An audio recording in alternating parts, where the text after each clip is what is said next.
I'm Cindy Drozda, and I am here today in my woodturning shop.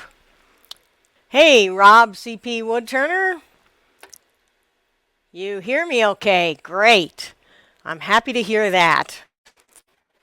And now how do I get rid of that? Okay. Yes, thank you all for coming around. Today I'm going to talk about Negative Rake double bevel scrapers. And I'm also going to talk about some upcoming things that I have going on. And so, before we get started on a lot of turning and stuff, I want to show you what I've got. A bunch of tools. And I'm going to talk about the double beveled scrapers and the angles that I might want for them. And I'm also going to tell you about some stuff that's coming up. First of all is this weekend I'm having a free sharing and Q&A session. And if anybody would like to join in, if you're not already on my email list, you can go to my website, and here it is. No, it's this one. There it is. Yes, you can go to my website and hit the subscribe button here, and that will take you to, I think it'll work, a sign-up form. And that's where you can sign up for my email list, and you'll automatically get the Zoom link for this. See, I can't post in the chat real easily here, so I know that's not a clickable link. Another thing that's coming up is vendor showcase. That's me, Todd Raines, Lyle Jameson, John Jordan, Steve Worcester, and Joe Fleming. And we are all 6 vendors and demonstrators, and we get together now and again to do a little program for y'all, and I neglected to find the graphic. So yes, you can get the notification of that also by signing up for my email list. And not to leave out this one, I am going to be doing a demo called Metal Machining for Woodworkers. And there's a picture of my milling machine there, but I'm not going to be using a milling machine. This is going to be about doing metal machining of mainly non-ferrous metal, but steel as well, in the wood shop with regular woodworking machinery. So that's going to be fun, and that is on March 16th at 1 p.m. Eastern Time. And you can go to my website to find that. So let's get, oh, here's my website. There it is. So if you can spell my name, you can probably find me. And you can also Google me. Oh, that's not what I wanted. That's what I wanted. And now we're going to get rid of it. And we're going to also get rid of this and start talking about tools. Now you can ask me questions in the comments. And oh, Petro's got a drying kiln in the works. Very good, very good. That's not today's subject, but you know, if you have a question or a comment on any other subject, please feel free to enter it in the comments, and I will do my best to talk. I wanted to talk about Negative Rake scrapers, and that means, to me, that means double beveled scrapers for wood turning. And there are really pretty much 2 types that I like to use. Put my coffee down. And so there are 2 kinds of Negative Rake double beveled scrapers that I like to use. And this is one type you see here. These are all symmetrical bevel, same angle top and bottom, and they have two bevels, a bevel on the top and a bevel on the bottom. And to me, that's what makes it a negative rake scraper as opposed to a regular scraper. And I realize the term negative rake would mean simply lifting the handle so that the edge was presented at a negative rake angle to the wood. And yes, that is technically correct. But there is a difference between presenting the edge at a negative rake angle with a single bevel and having a double bevel on the tool. I can't really demonstrate that well because I don't know how I would show that, but all I can say is please try it and you'll see that it is different. So these negative rake or double beveled scrapers that I like to use will have a 50-degree included angle. Now that means if I put the protractor across both bevels, I'm going to get about a 50-degree angle. And I will show how I sharpen these. I'll describe them a little bit first. See, we can zoom in a bit here. Okay, and I'll show you the different shapes I have. Now this one is a beading and parting tool, and it can be used either as a cutting tool, like a peeling cutter, or like a skew, or it can be used as a scraper. And there are a couple of others that I would put in that category. This, which is an 1/8 inch wide regular parting tool, same thing. You can use it as a bevel rubbing, bevel floating tool, or you can use it as a scraper, and that would be with the handle level. Here's one that looks like a skew, but really it's not the right shape for an actual skew. I just use it as a scraper. Another one that can go either way is my thin parting tool. Let me give you a bigger view of that one. This is a 1/16 millimeter and a half wide parting tool. And if anybody wants to enter the conversation, ask a question, or make a comment, please post your comments. It'll be good. Okay, so, oh yes, I was going to talk about this one here. You can see a very small bevel on the bottom, making this a negative rake scraper if I use it as a scraper. It's another one that I could use as a cutting tool if I wanted to. Then there are some others that, this one I guess could be used as a peeling cutter as well. I call it a straight side flat bottom box tool, and I may have a chance to show you a bit of how this works today.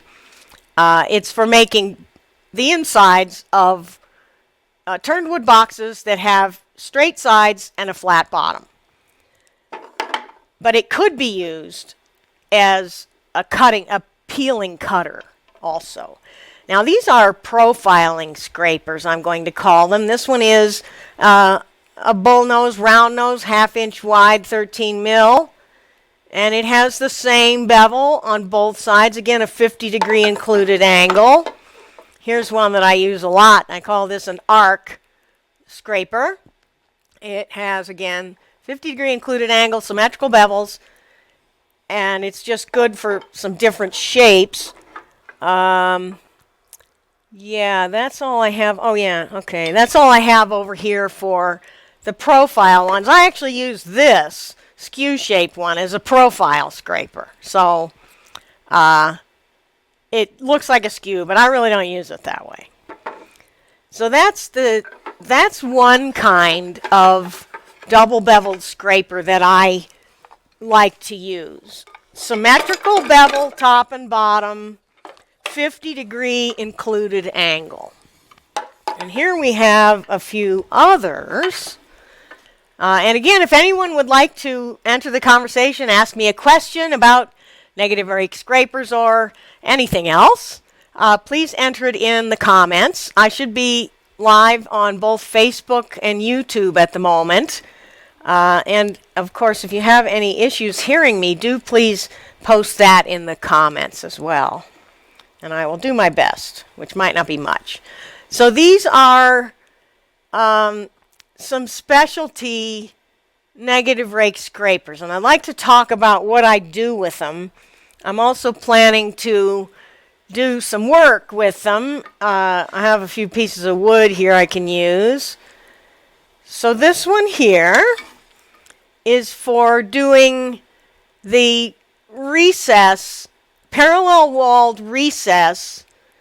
Let's say the mortise of a mortise and tenon joint on a box fit or a jam chuck.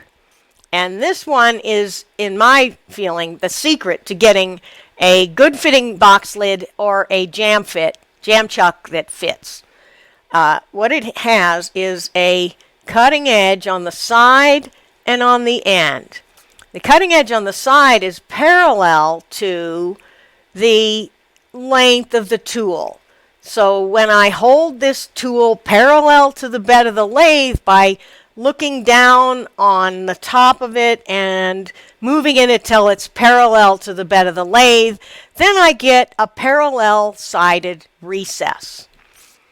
So this one and these other two, they all have a 70-degree total included angle. There's a 10-degree bevel on the top, on both the end and the side cutting edges on this one, and a 60-degree on the bottom. One like this, because you can see the top is wider than the bottom due to the bevel of the tool.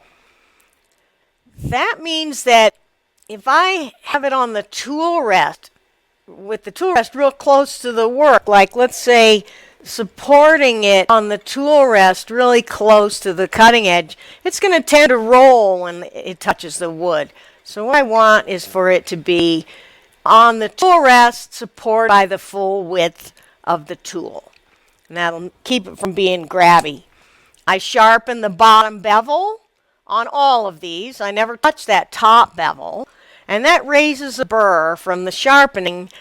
And that sharpening burr on this tool is what makes it able to take very light cuts on a recess wall to fine-tune a fit.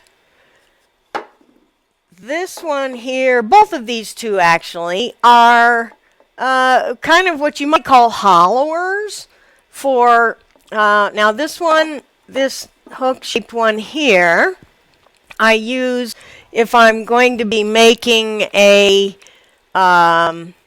see if I can find a picture of it.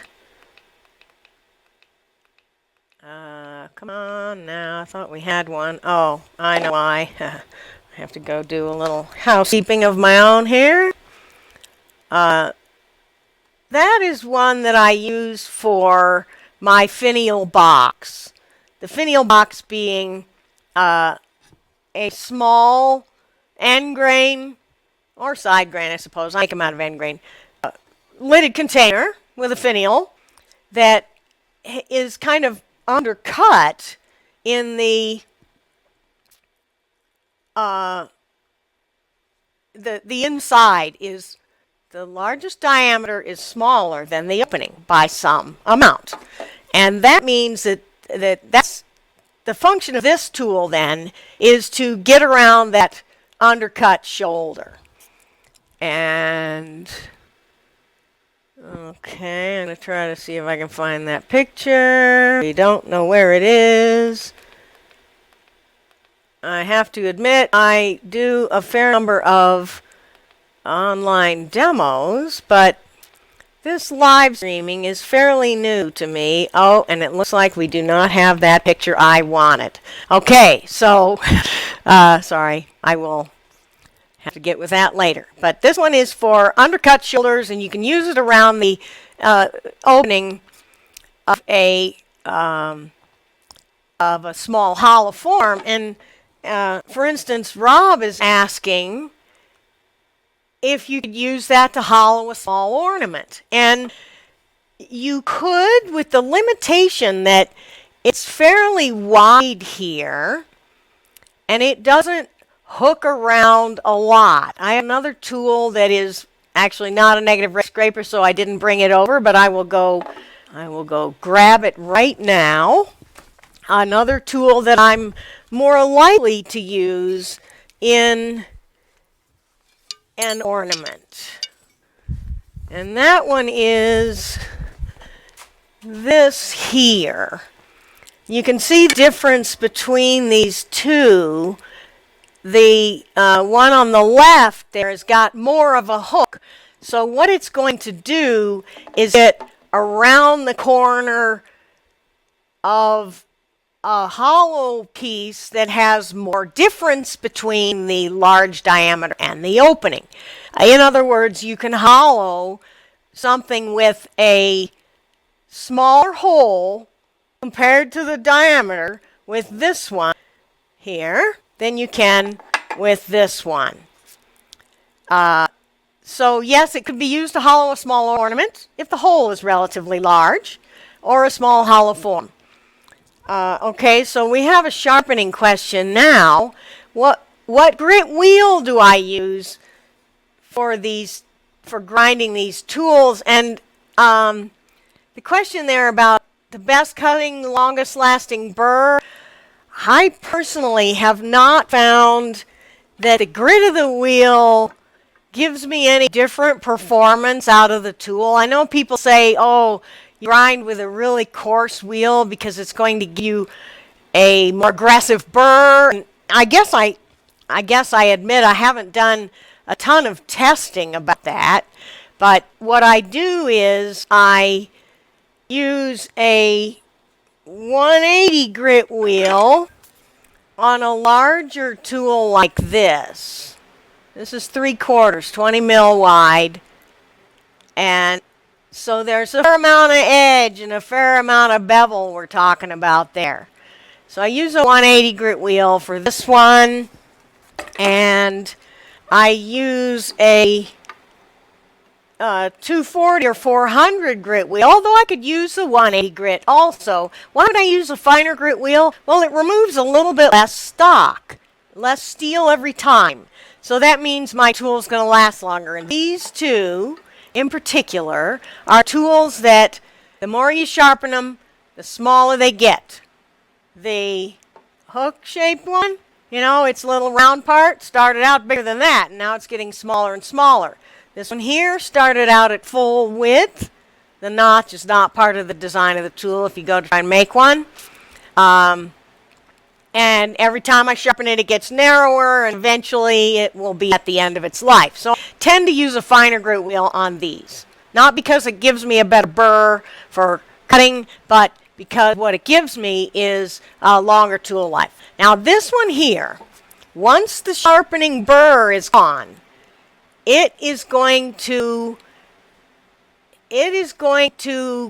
need more cutting force to start the cut, more push of the tool into the wood to start the cut. Most of the time, well, with all kinds of things, including threads and stuff, you ever wonder why you tighten the threads on something and you weren't really tightening it so hard, and you go back to loosen it up, and oh, you think some of the Gorilla Grip tightened this thing.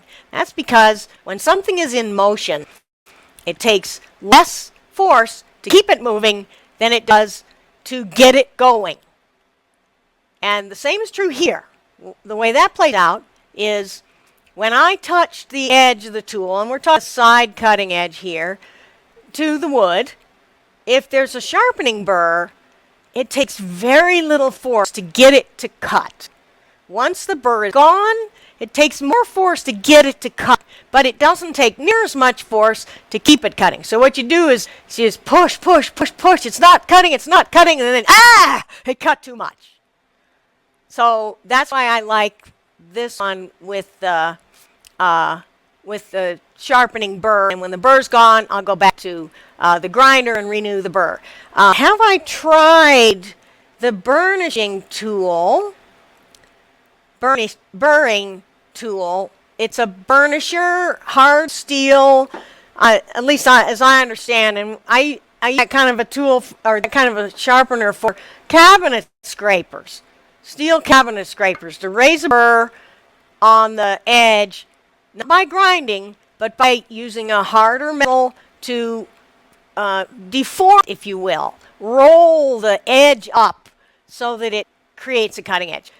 No, I haven't tried that, and it might work really well. The steel in these tools is that 10V steel, which has carbide particles in it, and it might be different on M2 standard high-speed steel, conventional high-speed steel, than it is on this powder metal 10V. I really should try it. Yeah, so that's a really good question, Ben. If you have any experiences to relate, like, have you tried it, and what did you think? I believe John Jordan's scraper is M2 steel, and there are people who like to do that. You know, you do what you do sometimes, and I can't really make any excuses for it. So let's get that off of there. There we are. And I wanted to talk again about these two. Let's put that one aside for now. I want to talk about these two. These two, I can raise a burr and get a nice clean cut. Now there's some talk out there that once the burr is gone on a negative rake scraper, it won't cut. And that is not true. I'm going to say it cuts, but it doesn't cut the same way. Once the burr is gone, like I was talking about that recess finisher, and once the burr is gone on that one, it's harder to get a really light cut. On these kinds of tools, once the burr is gone, it'll still cut, but you'll get more tear out. And that also plays out with this one, where I use this tool generally as a substitute for coarse sandpaper. Now, I can use it as a bulk removing tool if I want to, but its real strength is in having the burr on the side up, the side that's up in the cut, and taking a really light cut to smooth the surface and get rid of tear out. Once the burr is gone, I'm going to get more tear out, and that's the case with these two as well. So these two I tend to use as bulk removers, like to hollow a box. And if I'm using it that way, then I'm not going to get as good of a finish, but for the bulk removal, I'm okay with that, and then I'll go back to the grinder, put a fresh burr on it to get a smooth cut for the finished surface. This one here will not reach around a corner very well. It'll just go straight in, so you can undercut somewhat with it. This one I can undercut quite a bit more. So Rob has tried the Burnisher on high-speed steel, and it works well. Yeah, I could see where it would, and I guess I really do have to try it and see what I think about it with 10V, and whether I think it's any more or any less work than going to the grinder. Another question about burnishing is, I know with the cabinet scraper, you have to go through some song and dance to prep the surface for rolling a new edge. There's only so many times you can roll a new burr before the rolled burr starts being broken up, because the edge, the very corner of the steel, work hardens and fractures, and you don't get a better edge by merely burnishing over and over again. You get a really good edge from the burnishing once you have trued it up with a file or a stone and given yourself a fresh, sharp corner at the cutting edge, and then roll the burr. So yeah, it bears some trying out. So yeah, that would be a good thing for somebody to write an article about. Maybe not me. All right, so these tools, I said I can use them for bulk removing. Now this one's 3/8 of an inch wide, 10 mil. This is 1/2 inch, 13 mil. The little cutter tip has been sharpened a few times and is probably closer to 3/8, 7/16, 10 to 11 mil, something like that. So let's talk about sharpening now, and then we'll make some chips. So for the sharpening on these tools, here's a little video of at the grinder, and we're starting out here with that's a good one, David. A diamond card to raise a burr on Thompson tools. Now, a diamond card is abrasive, so it's grinding, if you will, honing. It is removing metal, and it's creating the same sort of burr that a grinder would create, though it will be a much finer burr and won't take off hardly any material at all. So that is a really good option. It's not the same physics as rolling the burr with a hard steel burnisher. So here's my grinder setup. I've got a CBN wheel. I believe this is the 400 grit, though you can't tell by the picture. And I've got my platform set up, and I'm going to grind the tool like this here. Let's get back over here. This one here with the 50-degree included angle. Now, it doesn't matter, as far as I've been able to tell, whether both bevels are the same angle and whether they're ground exactly even like this. I have not seen any difference whatsoever in the performance of the tools by having different angles top and bottom, by having different like a longer bevel on one side than on the other side because you sharpen it one way all the time. Never seen any advantage or disadvantage to that. The thing that I will say is I want a burr on the top edge for use. So I'm going to sharpen the tool on the platform in the same orientation I'll be using it. Like if I want to use this tool to do the inside of a bowl, I'll sharpen it on the grinder this way up. If I want to use it to do like the outside of something, I'm not showing that very well here. I'll show it on a piece of wood later. Then I will sharpen it this way up. So back to the grinder here. I've got my grinder set up with a platform, and I'm going to set the angle.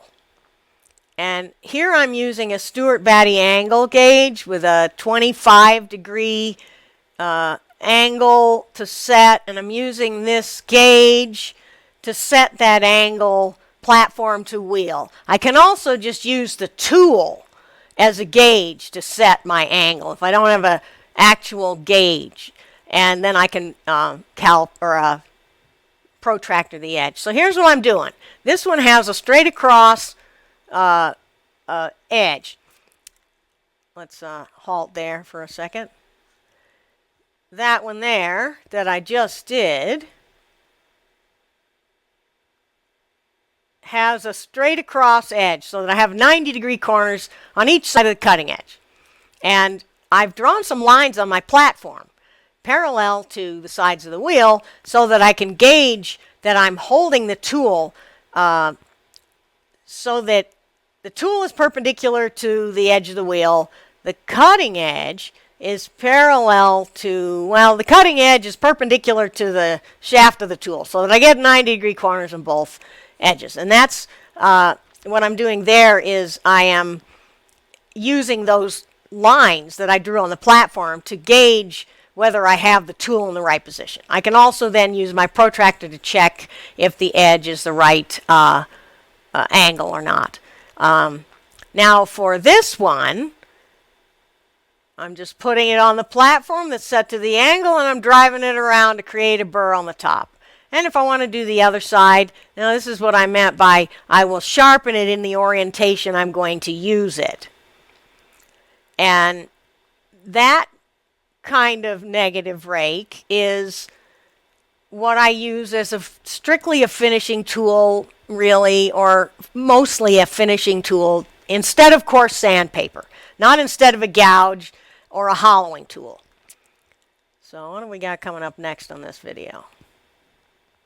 See that nice tool edge? Now these tools, I described them already, and what they are is 10 degrees on the top and 60 on the bottom.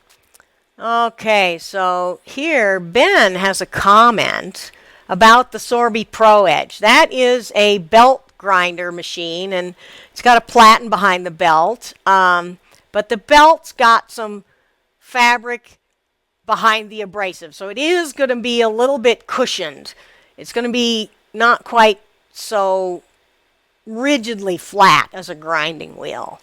And Ben says that grinder seems to give a better burr. Well, that's very interesting information, and I know you can get all kinds of different belts for those things, including a zirconia alumina belt, or maybe even diamond belts that would do a much better job on some of these hard steels and even carbide. So these two tools which I described, they have a 10-degree top bevel and a 60-degree bottom, making it a 70-degree included angle. And here's how I'm going to sharpen it. And you can also see here that that recess finisher, the one on the right, has a wider cutting edge than the one I showed you. What we're seeing there is the difference between a tool that's been sharpened a few more times than this one. So that's the explanation of that that notch. A lot of people think that's part of the design. You have to start with a notch. No, you start with a full width tool, and every time you sharpen it, it gets a little narrower. So here we are, setting the platform, and let's see, after we set this, I want to talk about that platform. We're using a Raptor setup jig here where you touch the 2 points of the wheel. Okay, here I have the lines parallel to the sides of the wheel, parallel to the edge of the wheel. And these are guides for me. Notice how that platform is cut out to go around the sides of the wheel. And that's necessary for a tool like this, and a lot of the other ones I do as well. On the front end cutting edge here, I'm going to hold it parallel to those lines that are drawn along the sides of the wheel. And then for the side cutting edge, I'm going to put it parallel to the lines that are drawn on to match the edge of the wheel. And this one here, same thing. And you can see here why I need that extra grinder platform up on the side of the wheel, not so much on the other side. And here is an idea. If you don't have your platform already cut out, like this one that I was just using here, the Stuart Batty platform, they're cut out when you get them, and I don't think these are available anymore, and neither is the Robo Hippie one. So if you don't have the ability to cut your Wolverine platform because it's steel and you can't just go over to the bandsaw and cut it, then here is an idea. I'll get past this part here. I've got an overlay that I made out of, this is actually a piece of plastic laminate for mica countertop material, and I took 2 of those layers of that and glued them together with Titebond and clamps, and so now I have about a 2 mil thick, a little over a 1/16 of an inch piece of hard material. A thin piece of aluminum would work, or a lot of different things, because this you can consider kind of disposable. If it does wear out, and I'm surprised that this one has not worn much, then you can just make another one. So I made this out of some other easy to machine material, and I'm going to double stick tape it onto my platform. And this is a Batty platform that's already cut out, but visualize that we have a Wolverine platform here, and it doesn't have a cutout. So I'm going to put this over the top of it to create the cutout in the platform when that platform, if the platform does not have a cutout, like a Wolverine platform. Everybody's got one of those, and they don't have a cutout, and you can cut your own, and if you do, you're going to find out that cutting through 1/4-inch steel plate is kind of a pain, and you can't do it on your bandsaw unless you have a metal cutting bandsaw that'll slow way down. So if you have any questions or comments here, please do put them in the chat, and I will do my best. Axe, you say? Let's get this up here.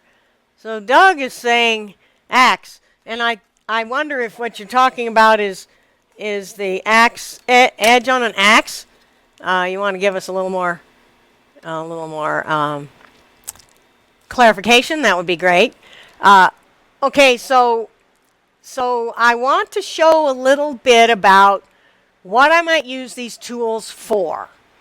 And I will, let's see, I've got 2 little demo, just scrap piece of wood that I want to show on. And one is here, I've got a,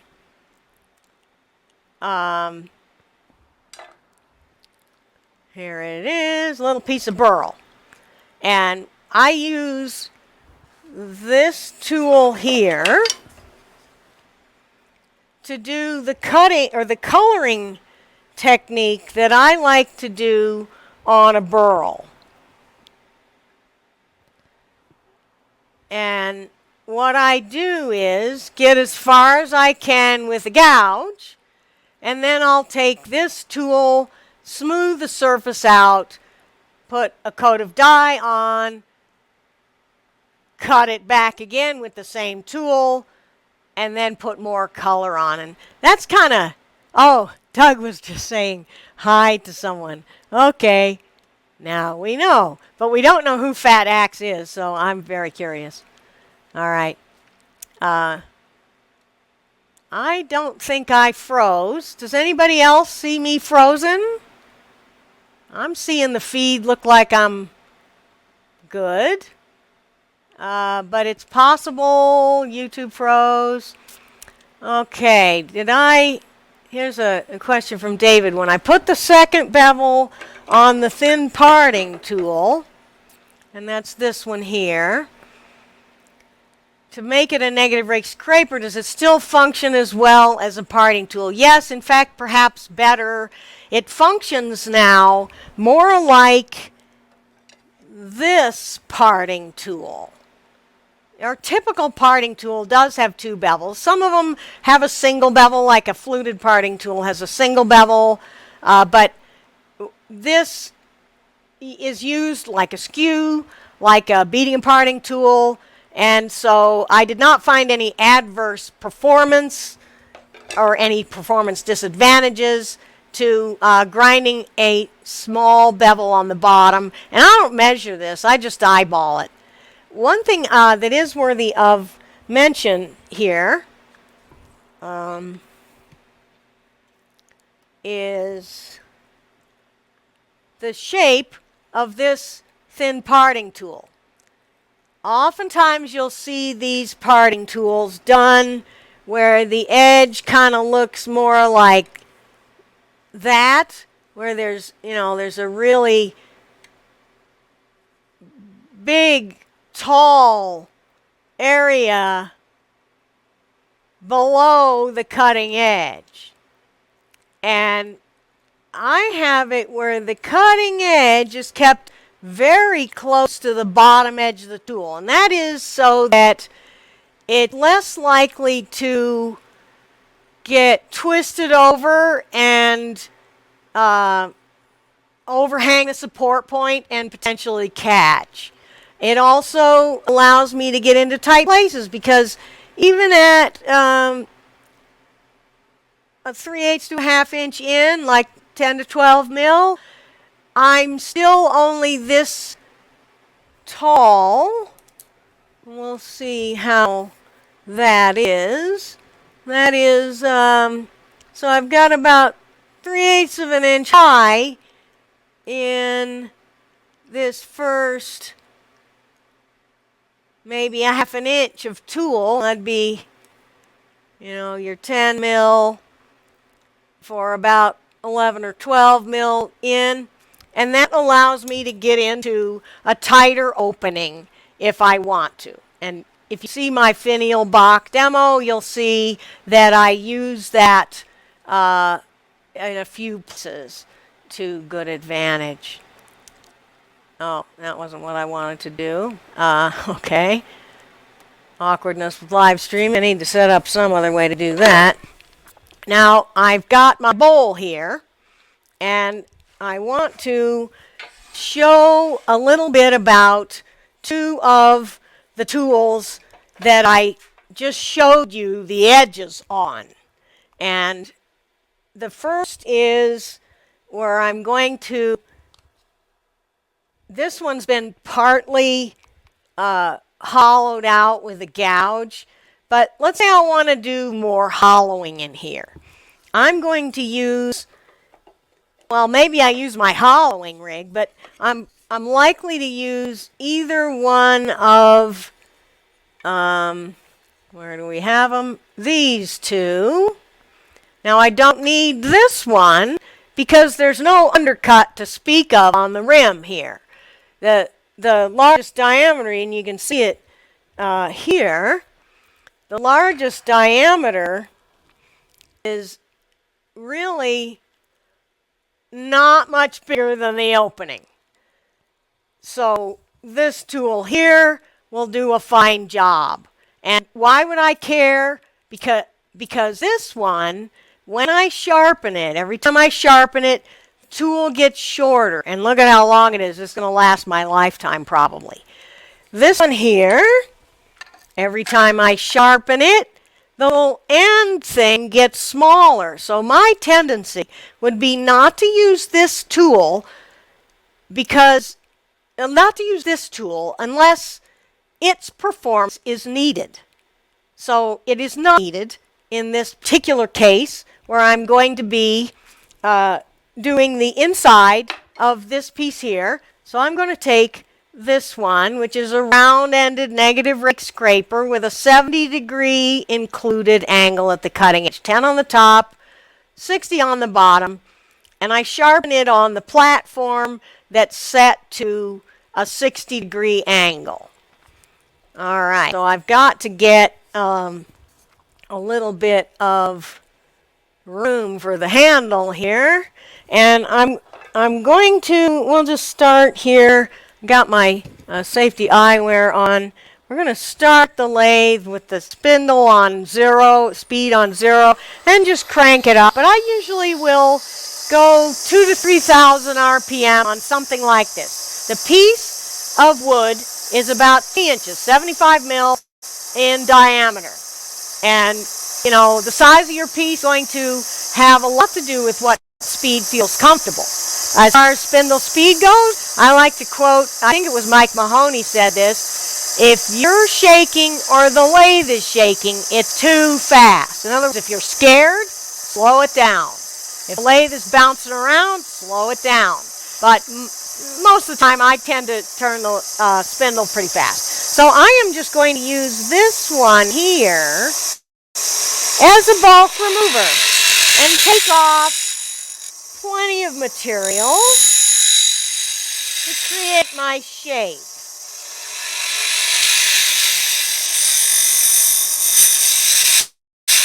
Why do I like the top bevel on Negative Rake scraper? Because I have found the tool to be less grabby, particularly on end grain. Now this is not an end grain piece, but I'm going to put one up here in a minute. If I have end grain and I'm doing down here in the middle of a piece, it can, grab and the tool kind of lose control. And I found that as soon as I put a bevel on the top, even just a 10-degree one, I got a much less grabby tool. If you've ever tried to hollow a box out of something like African blackwood, or cocobolo. You'll know what I mean about single bevel scrapers. Try a top bevel on it. You probably will have the same experience I did. So now I'm going to use this R scraper with a fresh burr, and I'm going to use it as a finishing tool. This tool is not a replacement for a gouge.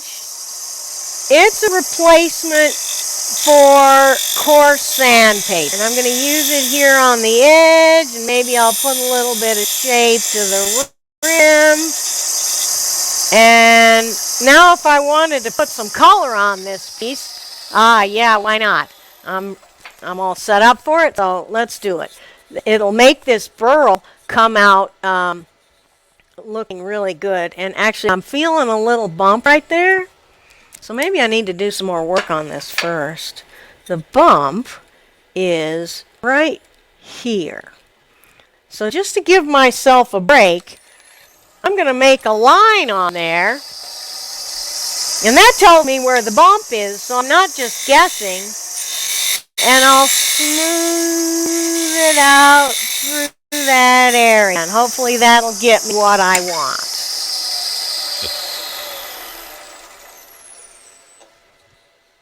Yeah, it feels a lot better. Now what about the outside of the piece? I'll go a little out. That sounds good. If anybody's got a question or comment, please feel free to put your thoughts in the chat. Anything that you have to ask me about Negative Rake scrapers or anything else about tools, but I'm focusing on Negative Rake double beveled scrapers today. So for the convex outside of this piece, I'm going to use a straight edged tool. Oh, Todd here. I'll get that up there. Hi, Todd. Good to see you. Thanks for coming around.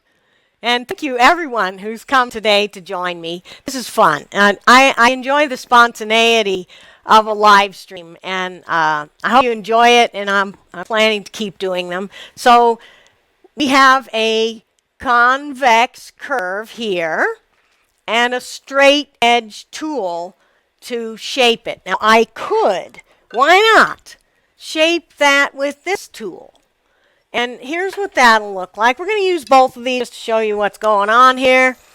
So I can use this tool to shape the outer curve.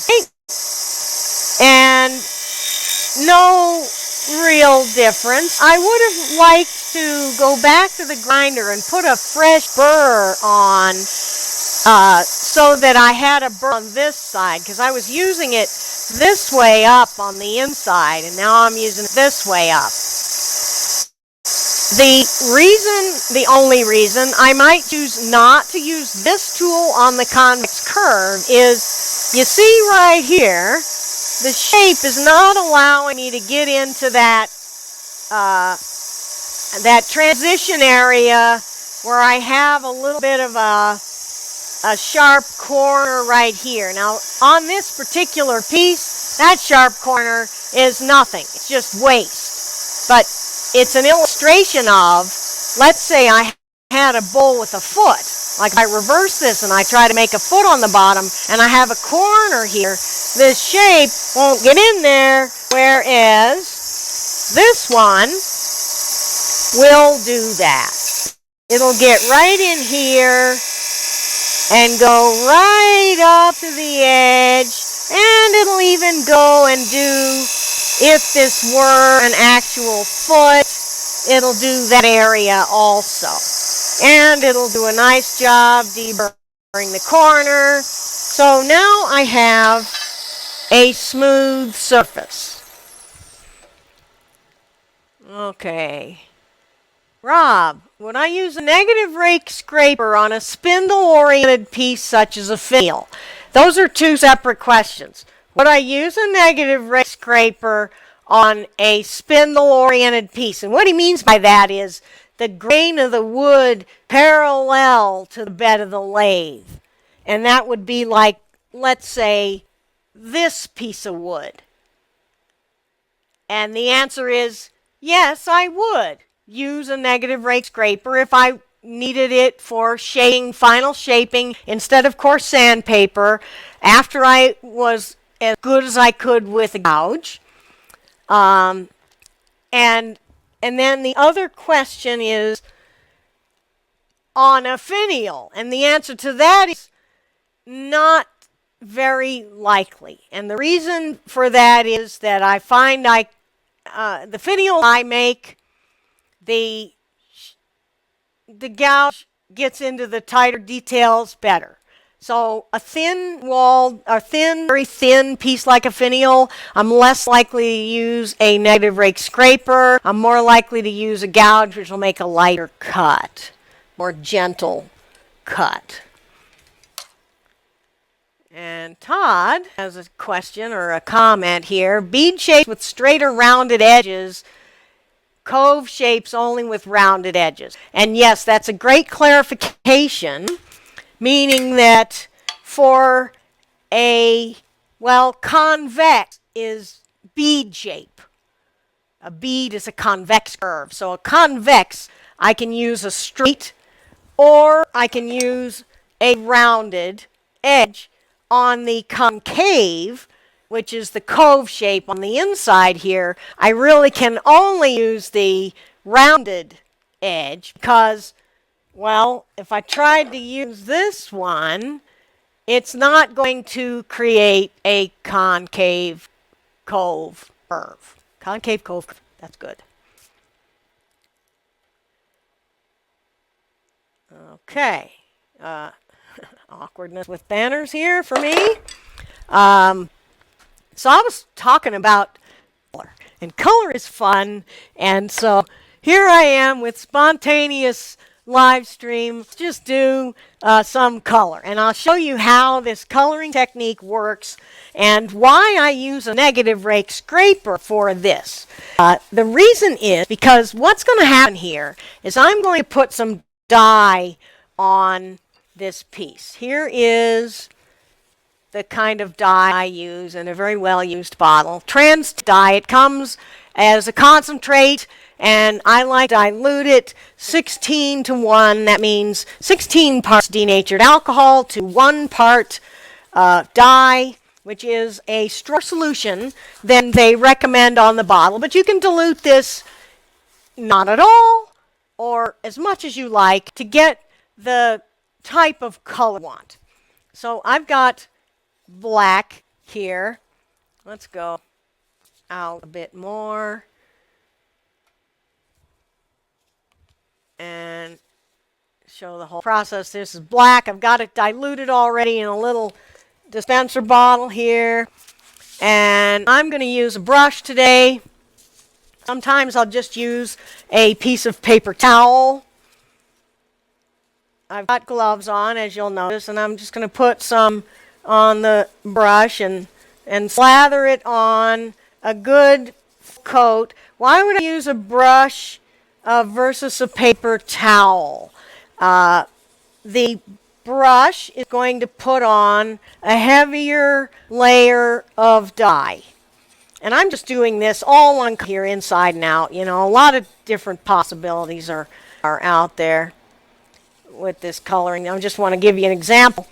I'm going to need to scrape more of it off with the brush technique, but it goes faster. And we'll take a little fire and just make sure we've got all the alcohol burned away. The key to that technique there is alcohol burns with a blue flame and wood burns with a yellow flame. So once I see it yellow, I know I've got all the alcohol gone and I'm starting to scorch my wood, which I don't particularly want to do right today. So what's happening here is I've got a burl, not a straight grain piece of wood. A burl has no consistent grain direction. The grain's going every which way, and so I put this penetrating dye on.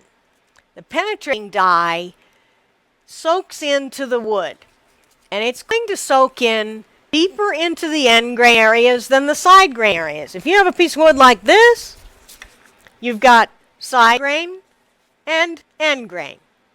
And if you shape something out of it, you end up with different areas of side grain and end grain. With a burl, they're all mixed up together. And that means that when I put dye on there, it penetrated deeper into the areas of end grain than the area of side grain. So now when I scrape a layer off, you'll see here what happens. And I'll do a little of it, and I'll just scrape a little more right here, and stop the lathe and take a look. Yes, Ben is commenting about me reusing my gloves, and yeah, I'm doing my small bit for the environment, and it's not because, and you're right, it's not because I'm stingy, it's because I don't like to throw stuff away and then just buy a new one. So I use these gloves until they tear when I take them off, basically. Unless I need, if I'm going to do some yellow, I might not want to wear gloves that have got black, blue, purple, and red all over them. All right, so take a look here. Where I scraped off, you can see that I have revealed some of the areas now as wood color that were the areas of side grain and didn't get the dye penetrating as deeply. I would like to take off more, because what's going to happen now is I can put another color on here, and it'll give me an enhancement, a 3D look to the burl figure. And when I use this tool like this, I am just floating its edge along the wood. I'm not pushing hard into the wood. When I find that I need to push hard to get any wood to come off, it's time to go back to the grinder, because I'm going to start having to push harder to make the cut and get more tear out. So now you see, if I put another color on there, which I'll do in a minute, it will give me the new color in all the light colored areas right now, and those are the side grain on the burl figure. So let's get over here and do the inside. Over here.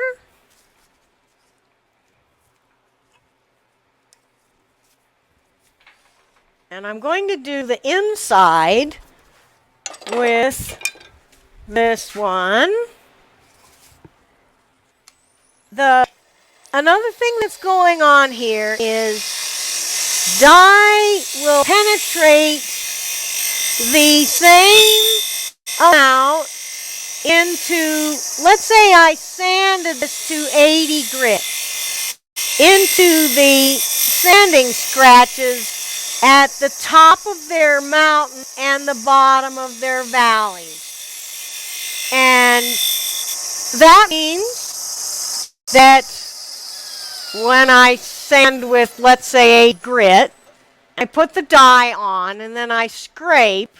I'm scraping the dye off the tops of the mountains, and I'm leaving it in valleys, and I end up with concentric rings.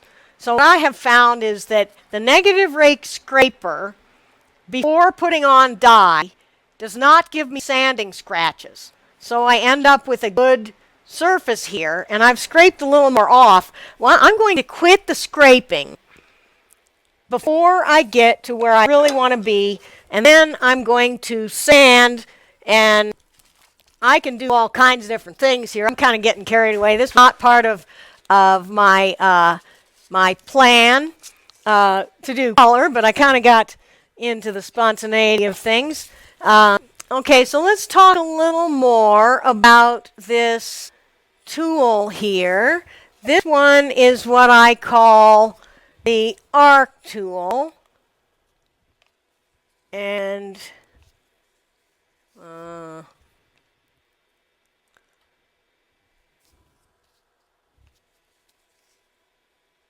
this is what I call the arc tool. I have another one that I call sweep, which I don't have in front of me. And it is just a gentle curve on the end, more for a platter. And this shape with its tighter radii is more for doing a bowl shape like this or a goblet shape. This tool also has a 50-degree included angle with a bevel on each side. So it has a symmetrical double bevel.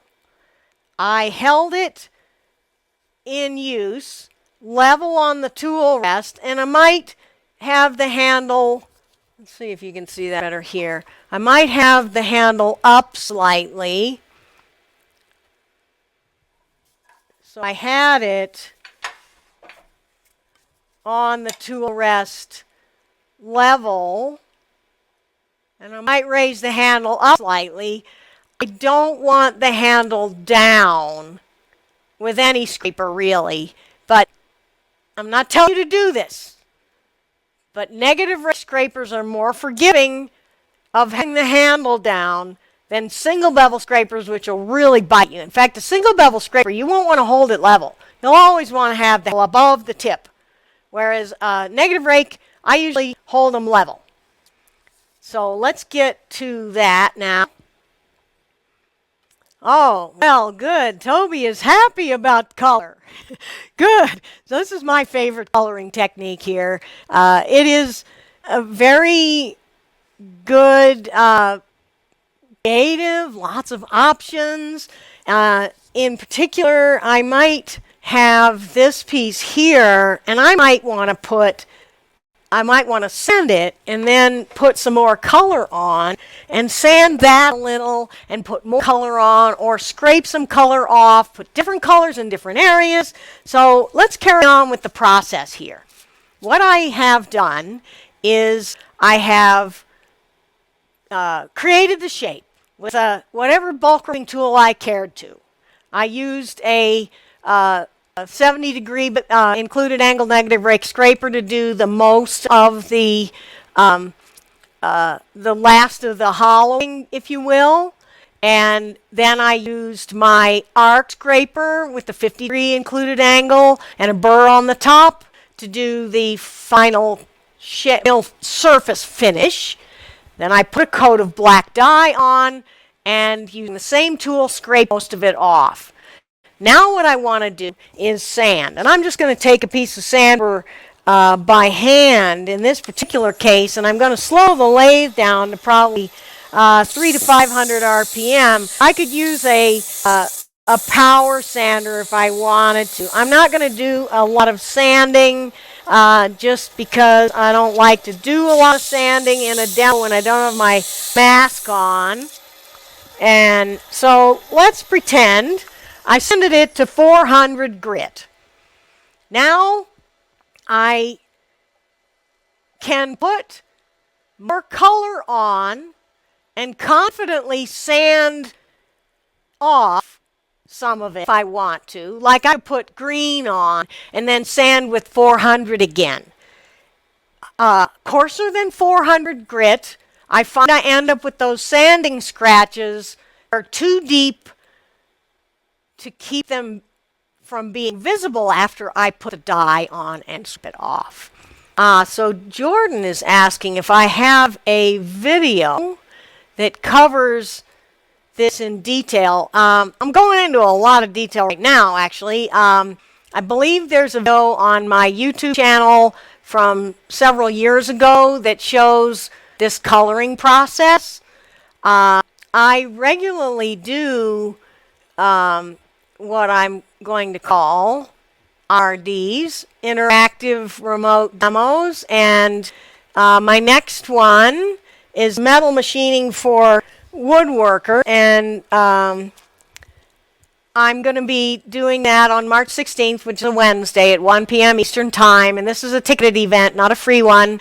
And I do a variety of topics. My next topic is going to be metal machining for woodworkers, where I'm going to show how to work with non-ferrous metal and steel. And actually, I have a couple of things here that I either made in the first, this is metal machining part 2. In the first round, I made a tool handle. Oh, I don't have that kind of a handle here.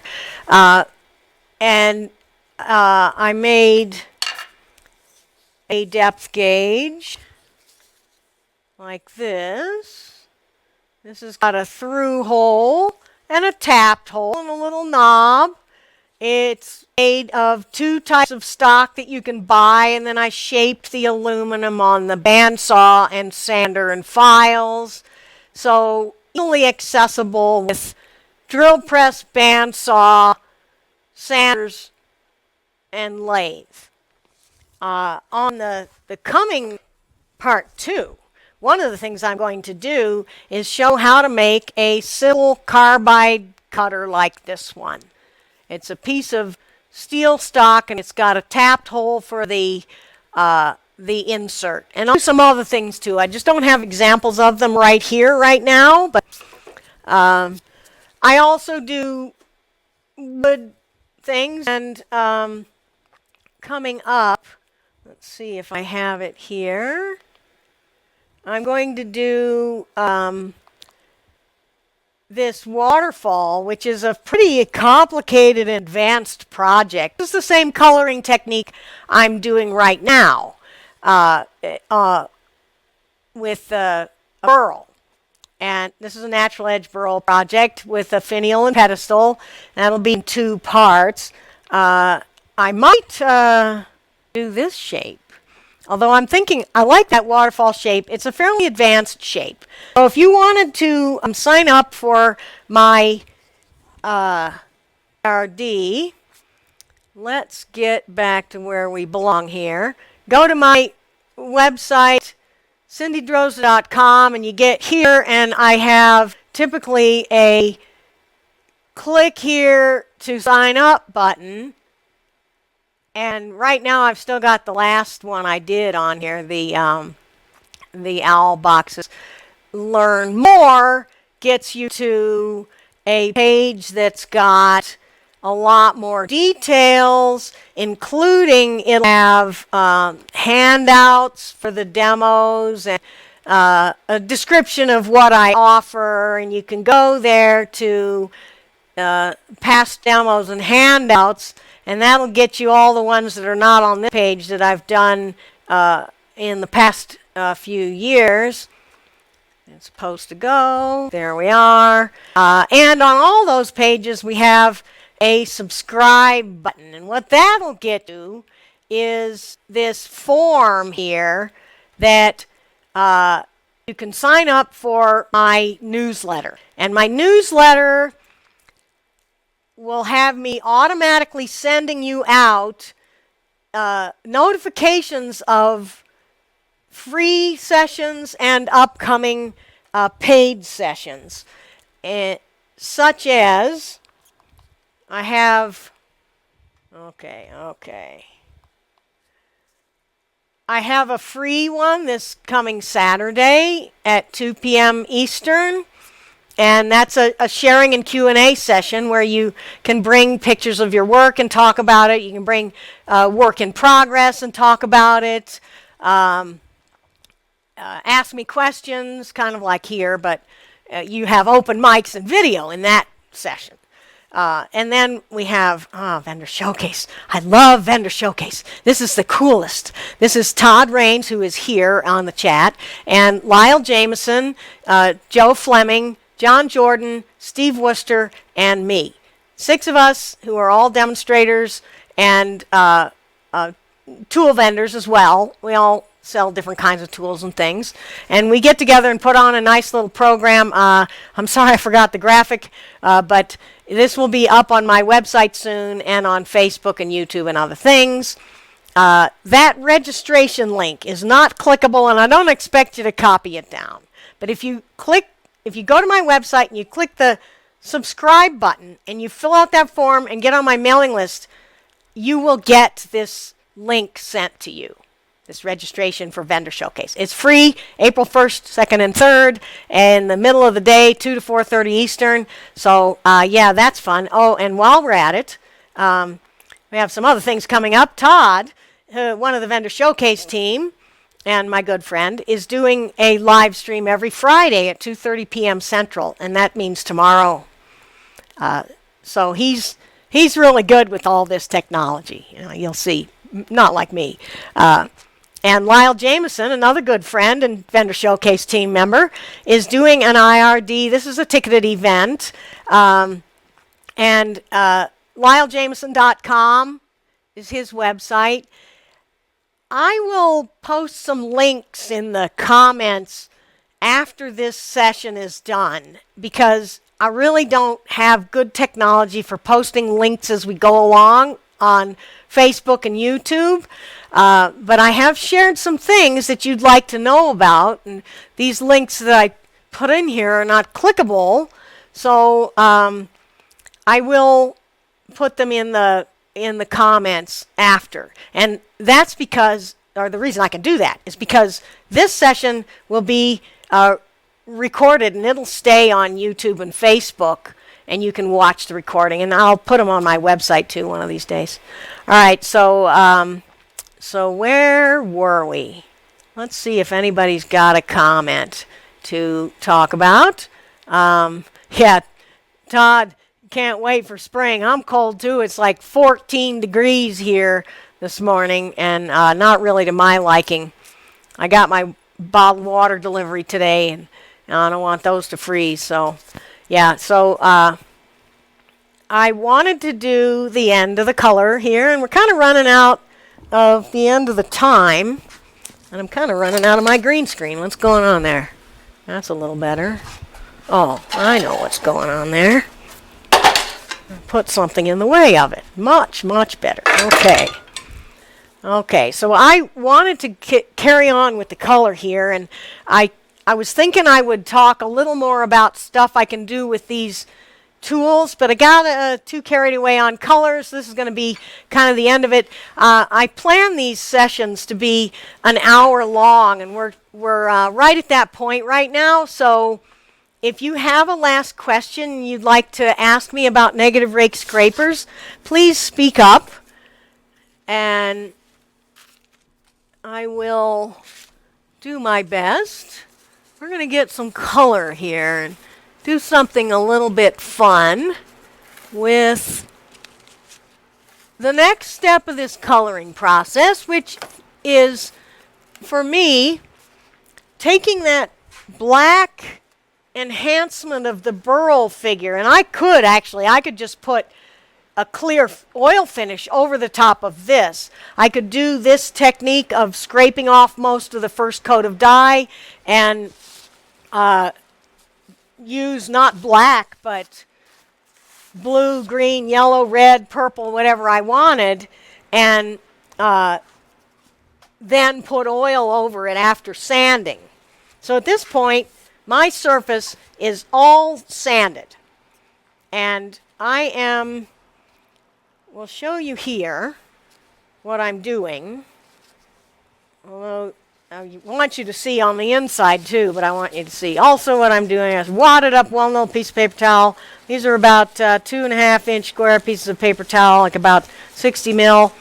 And that makes me a little wad applicator thing. And we'll do some purple to start with. I'm just going to put a few blotches of purple in a few places, however I want to. And then we'll take another little applicator and we'll put on some blue. Notice the little squeeze bottle keeps me from having a lot of accidents with the dye. And we're going to put the blue on most everywhere else. And I could put other colors in here too. I could put in some, perhaps, green. I like green. And I might have wanted to put the green in first. It looks pretty dark here. And it tends to, until the dye dries. There are other things I can do too to change the look. So I'm putting green over the blue in a few places. I'm not putting any green over the purple. And that's because the dye colors blend together. Here's a little view of it on the piece. So, for instance, blue and red makes purple. Yellow and blue makes green. And if I put green over blue, as you can kind of see here, I get a greenish blue in some places. Had I put green over purple, whenever you mix red, yellow, and blue, you get brown. So if I want vibrant color and I don't just want a dark brown, I am going to put the, I'm not going to put all three primaries on top of each other. Now I'm looking for some little spray bottle of alcohol, which I thought I had around here someplace, and I'm not seeing it. Where's my alcohol? I'd like to spray this with denatured alcohol to sort of... Oh, here it is. Okay. I've got a little spray bottle of denatured alcohol, and I'm just going to spritz the surface. This blends the colors, makes them soak in, and it allows me to maybe blot off some of the color. I'm not rubbing, I'm blotting, because again, I don't want to mix red, yellow, and blue all together. I want to leave the green and the purple in their own separate places. And that's kind of it for my coloring technique. It looks very dark at the moment, but you're going to see it kind of as the alcohol dries. You see it lightening up, and there's a lot of creativity with this technique. If I thought the colors were too dark, another thing I could do is take some 1200 grit sandpaper and sand it a little bit. What I like to do for finishing is I like to sand until I like to sand to 4000 grit completely. So I'll start with 180 or 240 after the negative rake scraping, and then I'll go to 180, 240, 400, 600, 1000, and 2000 and 4000. The 1000, 2000, and 4000, I'll use this product called Abralon. That's 1000, 2000, 4000. And this stuff, if I go now on here, it will take off a bit of the color, mellowing things out, lightening it up a little, giving a highlight. And from here, I would put an oil finish on. So you did not see me do the entire sanding process. I don't do the entire sanding process ever in a demo because it would take forever. But I'm describing it to you. After the first coat of dye was scraped off, 180, 240, 400, 600, 1000, 2000, and 4000. More dye over the top of that. And then I like to use an oil finish such as Waterlox is one of my favorite ones. I think I have some pictures of... Oh, before I go there, let me show you some other dyed pieces. This was not supposed to be a color demo today, but it kind of turned into it.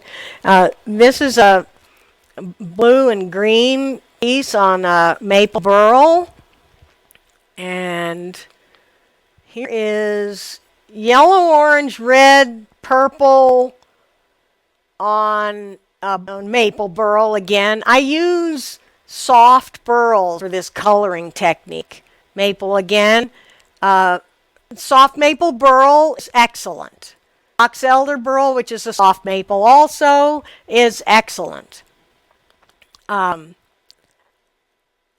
burls like oak burl or walnut burl, because the wood's got a lot of color, that also doesn't work very well because you can't get the dye to do anything if the wood is already dark. Also, if the wood is not somewhat porous, the dye won't soak in.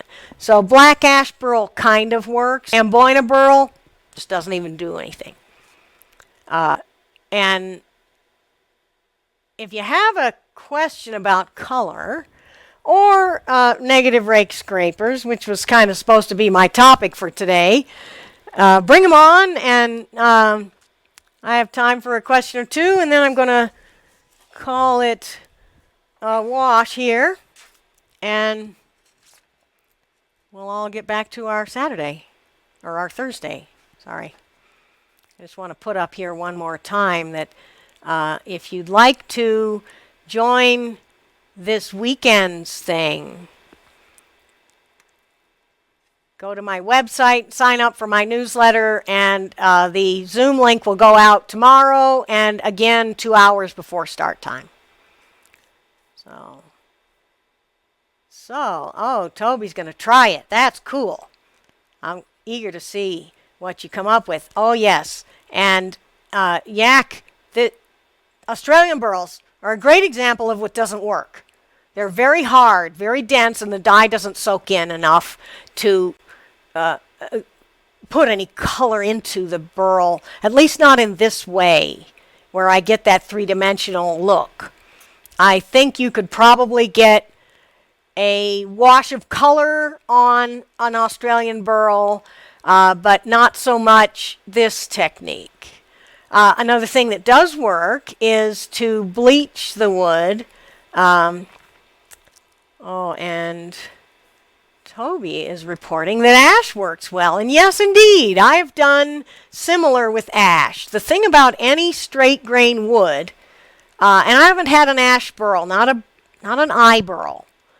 The ash that I've used has been straight grain wood, and to the extent that I can use the dye on side grain, I get a good effect. I made a tall, thin piece, which means the shape was mostly side grain, and that one, it was curly ash, so I had